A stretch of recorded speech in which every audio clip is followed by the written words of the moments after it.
எங்களுக்கான நிவாரண நிதி வந்துட்டு கலெக்டர் மினிஸ்டர்ல தரேன்னு சொல்லியிருக்காங்க. அது எவ்வளோ என்ன அப்படிங்கிறதுல எங்களுக்கு தெரியல. ஏன்னா ரொம்ப கஷ்டப்படுற ஒரு குடும்பம் தான் நாங்களுக்கு. ஸோ அதனால அதுக்கான நிவாரண நிதி எவ்வளோ அப்படிங்கிறத ப்ராப்பரா எங்களுக்கு சொல்லணும். ஒரு செய்தி ஒன்று சொல்லட்டுங்களா?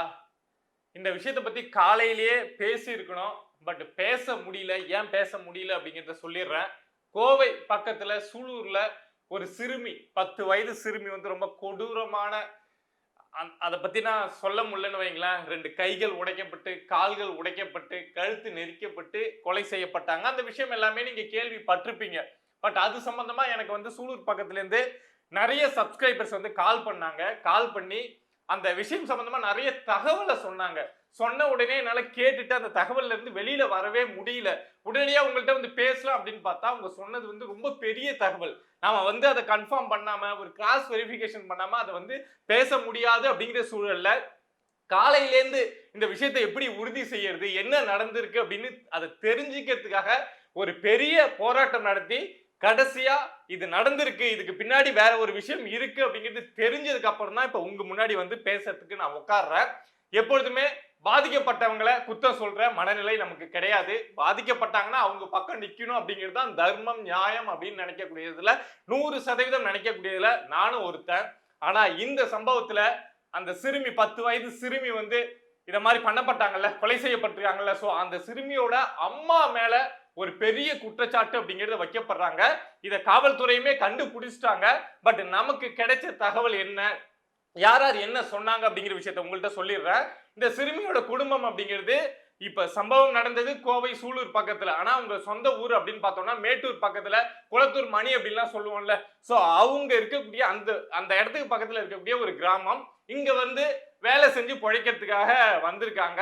அது மாதிரி ஏரியாவில் வந்து நிறைய மேட்டூர் அது சுற்று வட்டார பகுதியில் இருக்கக்கூடியவங்க நிறைய பேர் வந்து கோயம்புத்தூர், திருப்பூர் இது மாதிரி இடங்கள்ல போய் வேலை பார்ப்பாங்க. அதே மாதிரி இவங்க வந்து இந்த ஏரியாவில் தங்கி ஒரு வெல்டிங் பட்டறையில குடும்பத்தோட இவங்க இந்த சிறுமியோட அம்மா, சிறுமியோட அப்பா 3 பேரும் தங்கி வேலை பார்த்திருக்காங்க.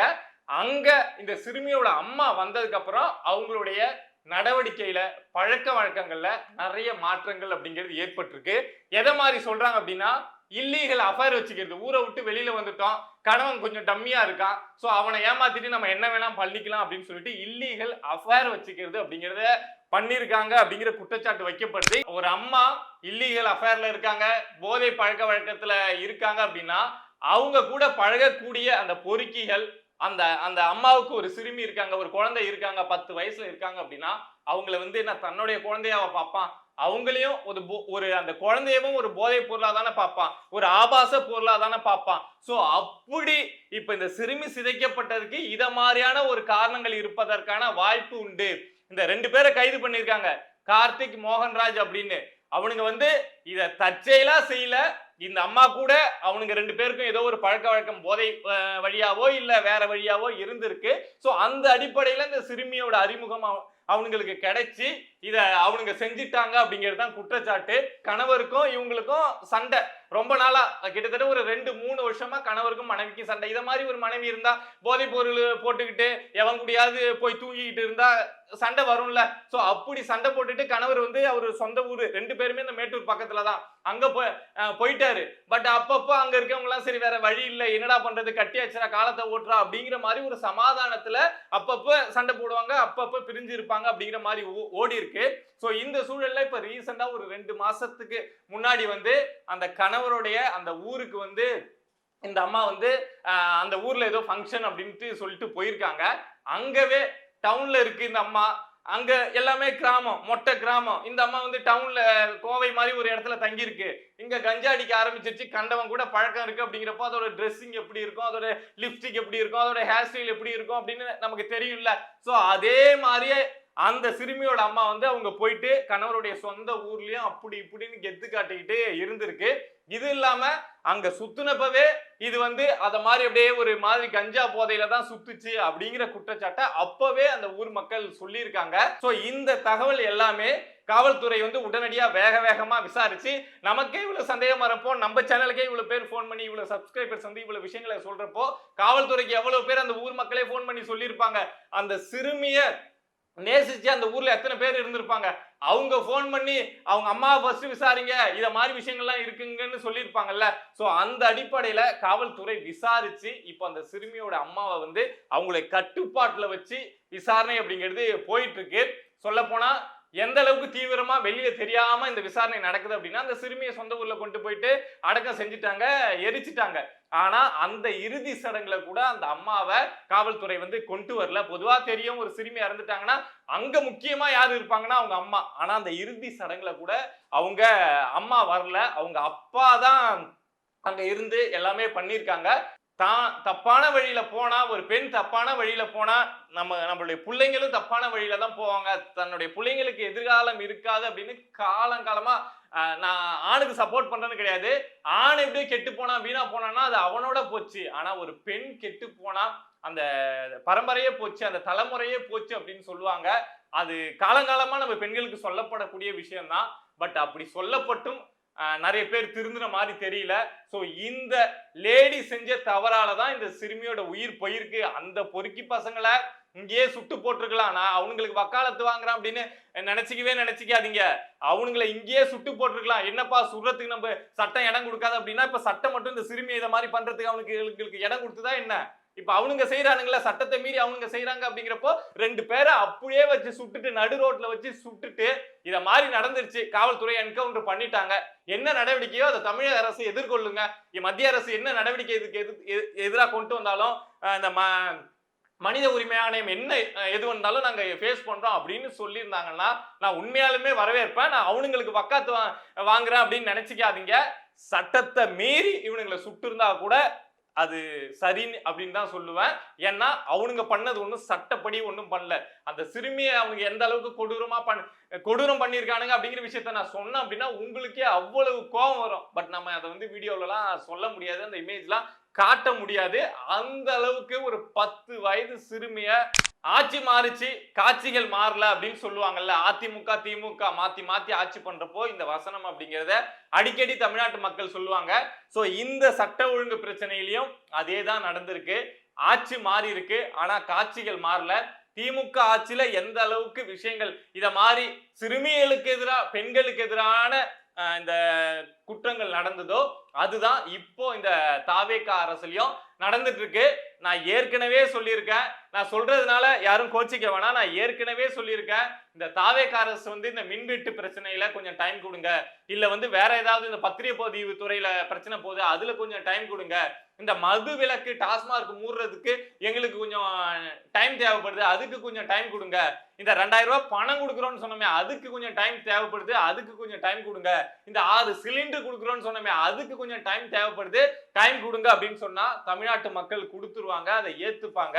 ஆனா சட்ட ஒழுங்கு பிரச்சனையில வந்து நீங்க ஆட்சி பொறுப்பேற்று 15 நாள் ஆகி இன்னும் வந்து நாங்க வந்து 15 நாள் தான் ஆகுது எங்களுக்கு டைம் கொடுங்க அப்படின்னு கேட்கறது வந்து ஒரு வெக்க கேடான விஷயம். நீங்க வேற எதுல வேணாலும் டைம் கேளுங்க, ஆனா சட்ட ஒழுங்கு பிரச்சனையில கேட்கவே கேட்காதீங்க.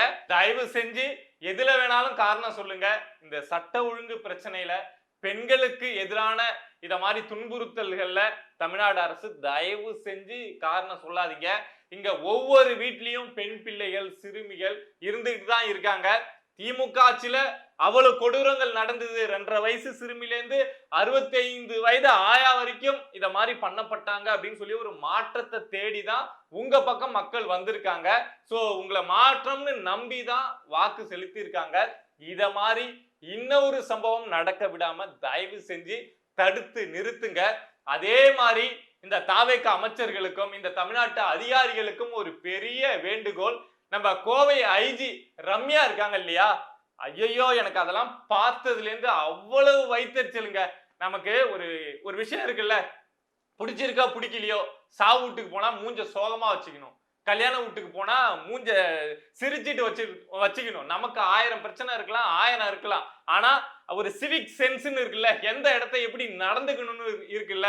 இந்த ஐஜி ரம்யா அவங்க இந்த சிறுமி சம்பந்தமா பத்திரிகையாளர் சந்திப்பு கொடுக்க வராங்க. அது ஆரம்பிக்கிறதுக்கு முன்னாடி உட்காந்து ஐயோ என்ன கலன்னு சிரிச்சு பேசுறாங்க. வந்து ஒரு 10 வயது சிறுமி எந்த அளவுக்கு கொடூரமா அத மாதிரி பண்ணப்பட்டிருக்காங்கன்னு அவங்களுக்கு நம்மளை விட நல்லா தெரியும். நேர்ல பார்த்திருப்பாங்க, எங்க காயம் இருக்கு, எங்க அடிபட்டிருக்குன்னு எல்லாம் அவங்களுக்கு தெரியும். அதை பார்த்துட்டு அது சம்பந்தமா பிரஸ் மீட் கொடுக்க வந்த ஒரு ஐஜி உட்காந்துக்கிட்டு சிரிச்சு பக்கத்துல இருக்கக்கூடிய அதிகாரிகள்கிட்ட பேசுறது வந்து அது என்ன மனநிலை அப்படின்னு தெரியல. அது வந்து மனநிலை கிடையாது, என்னை பொறுத்த வரைக்கும் ஒரு மனநோய். அவங்க மேலையும் இந்த தாவேக அரசு கண்டிப்பா ஒரு நடவடிக்கை அப்படிங்கறத எடுக்கணும். அப்பதான் அடுத்த அதிகாரி வந்து யாராவது செத்து கிடக்கிறப்ப இங்க உட்கார்ந்து ரீல்ஸ் போட்டுக்கிட்டு சிரிச்சுட்டு இருக்க மாட்டாங்க. சோ தயவு செஞ்சு நடவடிக்கை எடுங்க. அதே மாதிரி உங்க அமைச்சர்கள் இருக்காங்கல்ல, எல்லாம் புதுசாதான் அமைச்சரா இருக்காங்க, ஆனா பிறந்து 25-30 வருஷமா வளர்ந்துருக்காங்கல்ல, எந்த விஷயத்துக்கு என்ன பேசணும்னு அறிவு அந்த அறிவுங்கிறது இருக்குல்ல, எதுக்கு என்ன மூஞ்சி ரியாக்ஷன் கொடுக்கணும் அப்படிங்கிற அந்த இது கூடவா இருக்காது. கீர்த்தனா கிட்ட அமைச்சர் கீர்த்தனா கிட்ட கேக்குறாங்க, இத மாதிரி ஒரு சிறுமிக்கு நடந்துடுச்சே என்ன அப்படின்னு. உண்மையா வருத்தத்துக்குரிய ஒரு விஷயம், யாரை கூப்பிட்டாலும் அதுக்கு பதில் சொல்லுவாங்க, வருத்தத்துக்குரிய ஒரு விஷயம். தாவேக அரசு அதுல எந்த அளவுக்கு நடவடிக்கை எடுக்க முடியுமோ ரொம்ப தீவிரமா வேகமா எடுத்துட்டு இருக்காங்க. இனிமே ஒரு சிறுமிக்கு கூட இத மாதிரி நடக்காம நாங்க தடுத்து நிறுத்தும் அப்படின்னு சொல்லிட்டு, அதை பத்தி தெரியலனா கூட இத மாதிரி ஒரு பதில சொல்லிட்டு போயிருக்கலாம். என்ன தெரியுமா சொல்றாங்க, ஒரு அமைச்சர், தமிழ்நாட்டுடைய அமைச்சர், நம்மளுடைய பிரதிநிதியா இருக்கக்கூடியவங்க, இவங்க எல்லாம் நம்மளை காப்பாத்துவாங்க அப்படின்னு நம்ம உட்கார வச்சிருக்கோம். என்ன சொல்றாங்க அப்படின்னா, அட்மினிஸ்ட்ரேஷன் சம்பந்தமா என்கிட்ட கேள்விகள் கேளுங்க, இந்த விஷயத்தை பத்தி என்கிட்ட கேட்காதீங்க அப்படின்னு சொல்றாங்க.